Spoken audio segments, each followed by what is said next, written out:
My name is Matt Buteau. Alongside Alex Lam here, will introduce himself in a second. We're currently the two that are running the beginner 2-for-1 disc exchange.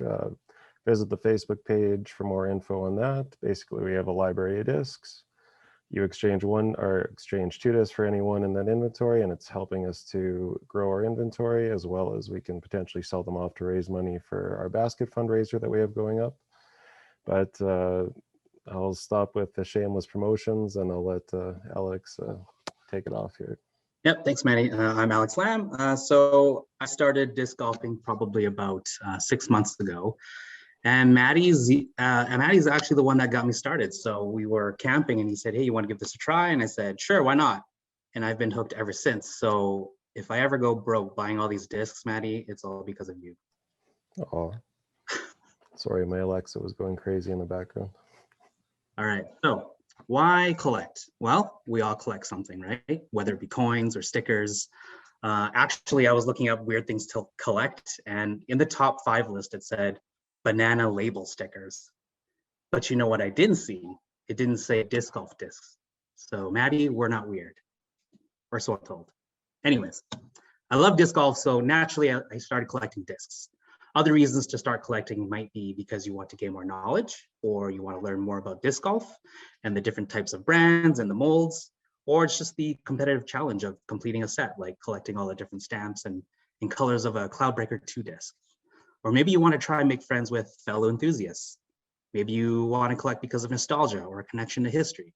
Or maybe, which I'm thinking of, you just hope that these discs will be worth $1 million when you're ready to retire. Why do people collect? Or what do people collect? So the most common right now is this 2020 Nate Sexton Firebird. Some other ones would be some out of prints like a Cloudbreaker 2. Some would be discs with a lot of swirls. So like on this Chewbacca one, you can see the really nice swirls on this one. Maybe there's misprints, or could be unique or limited foils like a Wonder Bread color, or like an oil slick, or a Benjamin Franklin where there's like money on the background. Some other ones would be limited runs or first runs like this Gotuku. This is a first run that Maddie had traded with me.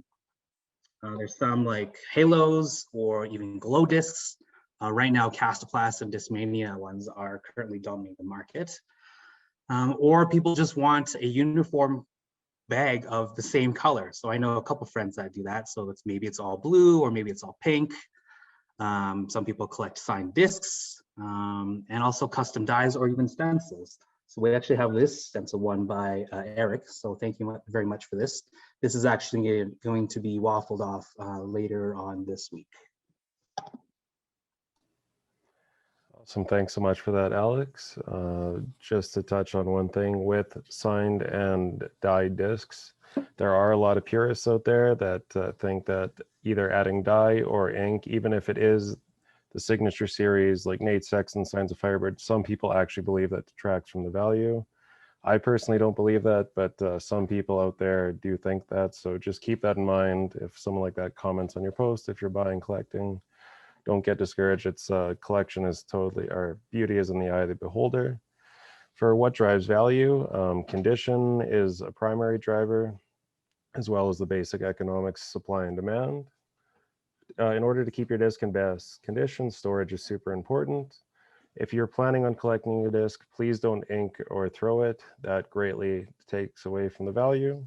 When possible, use a storage bag. These 2 and 4 mil bags are useful. Here's a 4 mil bag with the disc in it. Good investment. You can buy a 100 pack for fairly cheap, and it helps protect the plastic.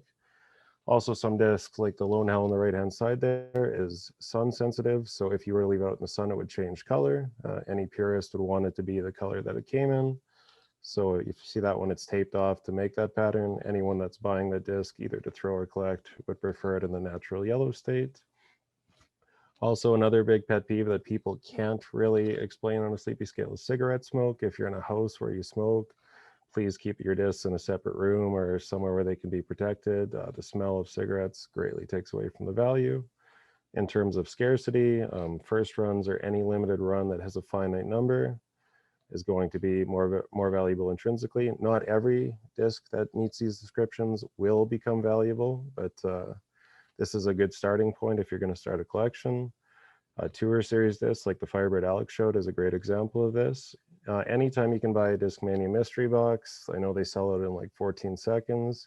Great investment. You'll get the signature disc. You'll get a bunch of discs that are potentially out of production, misprint stamps, tons of goodies that people are happy to scoop up. So it gives you either a ton of discs to throw or potentially some to sell back to recoup some of your finances. And misprints, yeah, as I mentioned, are very collectible. It's not always, demand is not always fed by scarcity. Sometimes when a pro is having a successful season and they're leaning on a disc a lot, that disc can shoot up in value. And even if it's a stock disc, become very hard to find.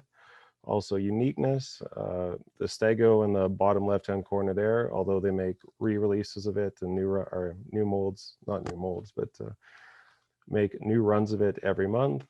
It is basically a meme disc. It immediately crashes out of the sky as soon as you throw it. So just because of how silly it is, it makes people want it. Go to the next slide, please. All right.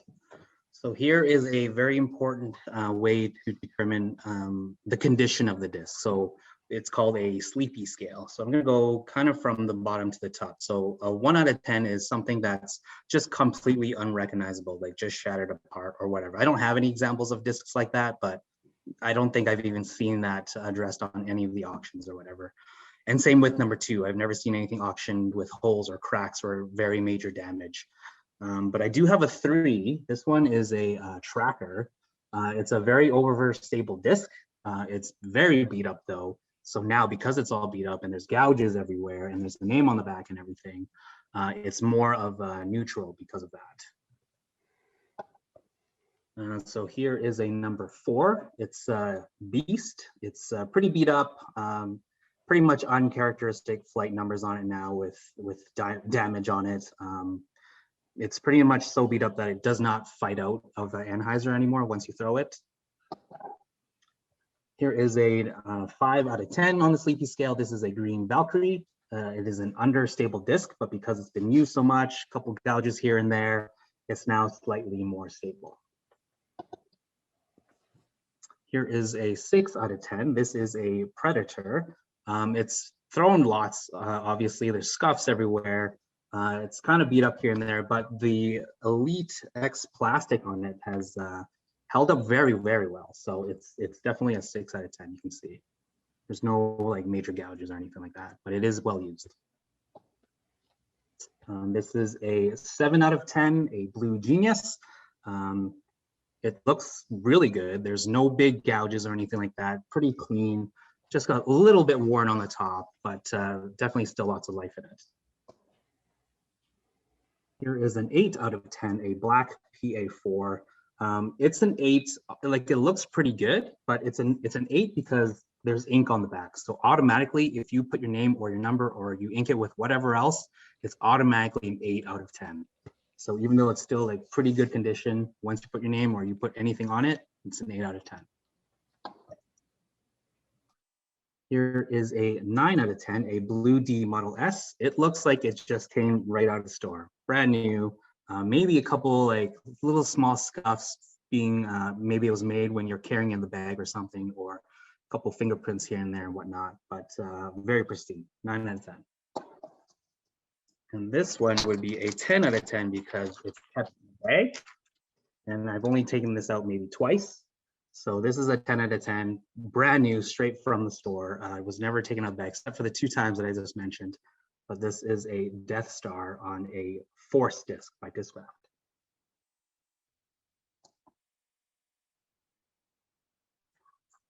All right, to auction. So on auction pages, a disc will be up for auction on a post.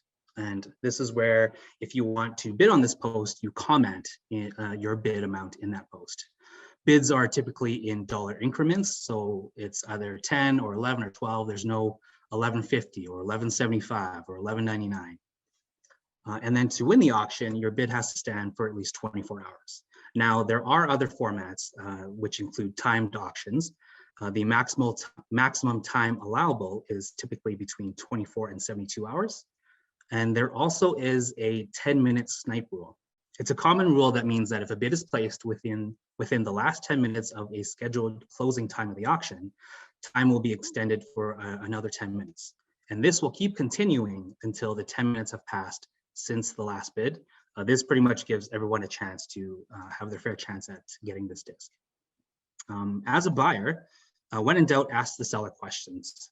Commenting in the post is better as you can get third-party verifications or suggestions. So it is better to post in the post itself because you might get other ideas or suggestions from everybody else that's looking at the same post. It is always okay to ask for more pictures or close-ups. As stated before, collecting condition is everything. And very important, please make sure you read and thoroughly understand the rules prior to engaging on auction pages. It will definitely save you time and possibly money. We will move on to Waffles. This is a format where one or more discs are put up and a number of tickets are sold for a donation amount. Donation is used to circumvent legal raffle requirements. So typically these fill above discs retail value. It provides a good feel for what is hot in the market.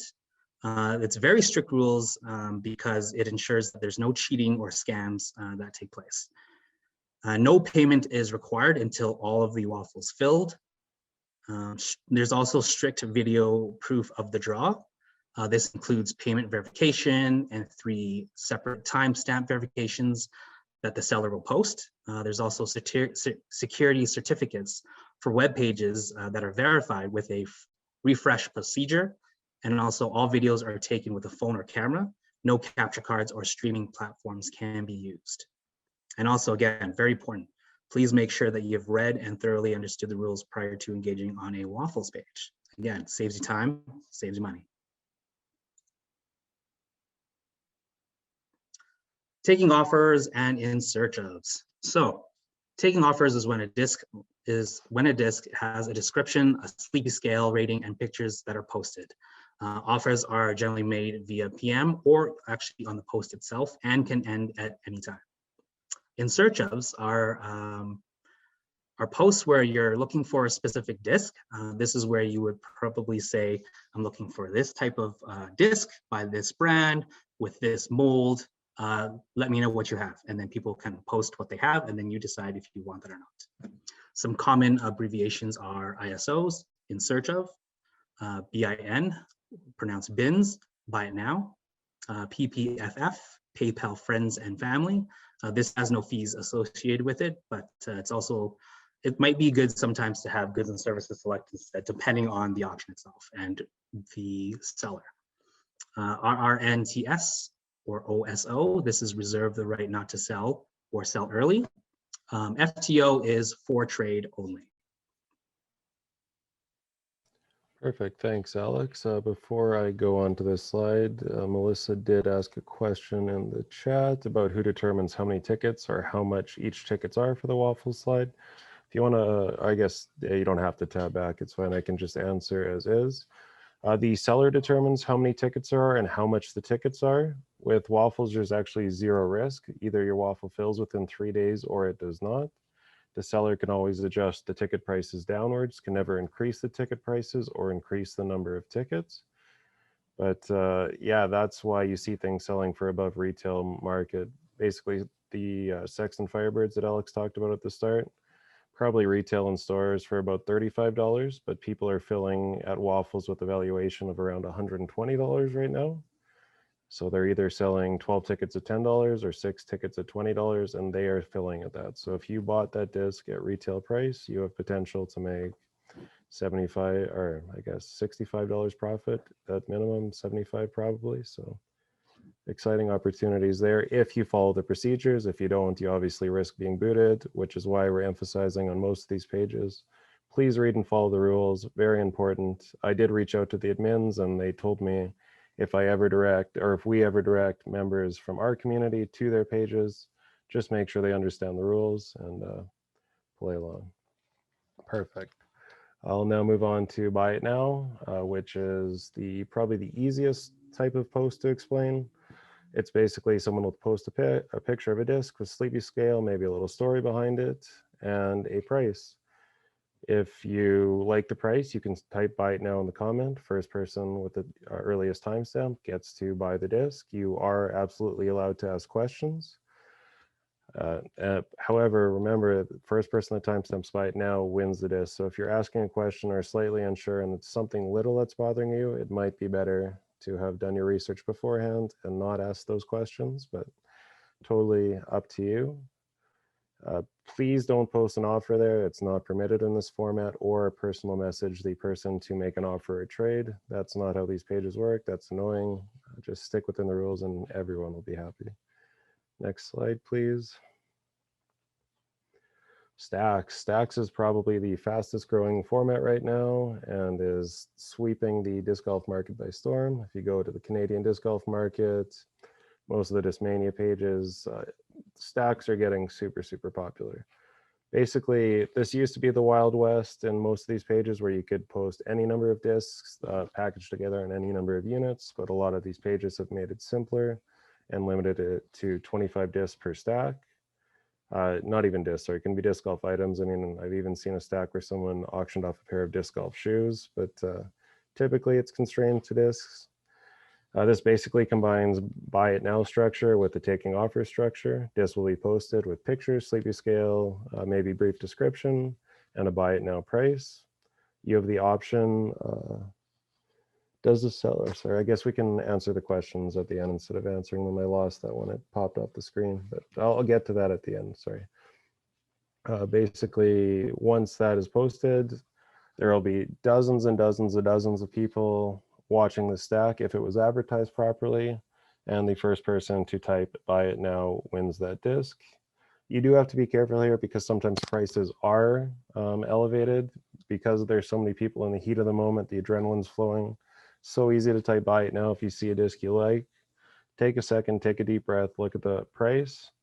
Also, probably better to copy and paste, Control C, Control V, the old buy it now, because you see it a lot where people accidentally type nin, bim, bun, bib, anything silly like that. And at that point, it's a discretion of the seller to honor if you were first or not with that. But a lot of times they will say no, you actually have to physically type buy it now. Similar to this Facebook Live recording we have, there are sometimes waffles that are done on Facebook Live. In this case, the chat, when there's a bunch of people spamming the chat, might not load in the order that bin is typed. For these ones, you have to go back and check what time the post was made on the Facebook server. So if you do think you are first on a Facebook Live one, don't get your hopes up. You probably were most of the time. It is displaying correctly, but sometimes there is a lag, so that will have to be verified when the final video is posted. But just a general rule. Also, if you are experiencing lag in one of these formats, make sure you refresh your page. There's nothing worse than being a few seconds behind. Gives you the opportunity, or doesn't give you the opportunity to snag some gems. So yeah, it's a highly technical world out there. Make sure you're giving yourself the best chance to score a good deal. Next slide. Okay, this is potentially my favorite slide. I did originally think this webinar was going to be last week, so this is last week's numbers. I haven't updated any of these for what's sold this week, but what is hot right now? And I guess a couple days old is not necessarily old news, but it's not necessarily right now. So Bergs of all colors have been, increased in popularity over the last couple weeks. Specifically last week, a poison green 9.9 out of 10 K1 Berg sold at auctions, Canadian dollar disc auction, for $225, which is absolutely insane. That would have been bought for close to maybe $26 on the shelf and $200 profit. These 2020 Sexton Firebirds, again, have taken off, as have the Swirly Thunderbirds. Some of these have filled in waffles, as I mentioned earlier, for $120 value. Both of these discs are around $40, so 3 times retail. Sick dye jobs, I love the wording there, are on the rise in both auctions and waffles. A few pieces have sold for 150 plus. There was a custom Biggie Smalls disc, as well as a custom, it was, I guess, a Death Star on a glow reactor, which is one of the best glow discs. So it looked absolutely amazing in the dark, and there was a major bidding frenzy. On the Canadian market, a tilt also went for 135. earlier this week, and that was in the stack format. Swirly Firebird, also in the stack format, and this is probably the highlight on this. Sold, I believe it was last Wednesday for $450. This is a 2015 Sexton Firebird, so one of the first ones, and it's super rare to find one in 9 to 10 condition. So whoever held on to that gem and sold it, good for them. $450 for a single disc is pretty insane. Some of the swirly Cloudbreaker prototypes have sold in the Discmania Buy It Now page, which is a bin page for 200 US dollars. And lastly, the Cast Blast Glow. This is a 2020 disc, so this is one that you could have picked up off the shelf last year. Was a Berg, but it had the oil stamp, or the oil slick stamp, which is one of the rare stamps. So the fact that it's Cast Blast Glow with a special stamp, nothing else, stock disc, waffled off for $200 earlier last week. So some pretty crazy prices there. Doing okay for time, got 8 minutes for 2 slides. For shipping, this one is super important, and this has caused a lot of heated debates on several pages. Please read the rules of the page yourself in terms of shipping. And also note that shipping from the US typically costs at least $18 Canadian. So if you're getting premium disc release that were only released in the States and they're in Canada, don't do your research. Don't look at or do your research, but don't look at the price in US dollars, do a conversion to Canadian and expect that's what you're going to pay in Canada. Example, like this Foundation Disc Golf McBee stamp here, you couldn't find it in Canada, so you would have to pay ridiculous shipping to get it down here. Just based on that alone, the price is going to feel inflated, but that is what it is.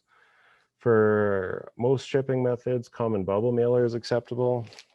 What I would recommend for anyone shipping a disc is just go to the dollar store, get some of these 9.5 by 13.5 bubble mailers. They're called number 4 bubble mailers. Get them 2 for $1.50 to 2 for $2, depending on the dollar store. And then just simply modify them themselves, cut out some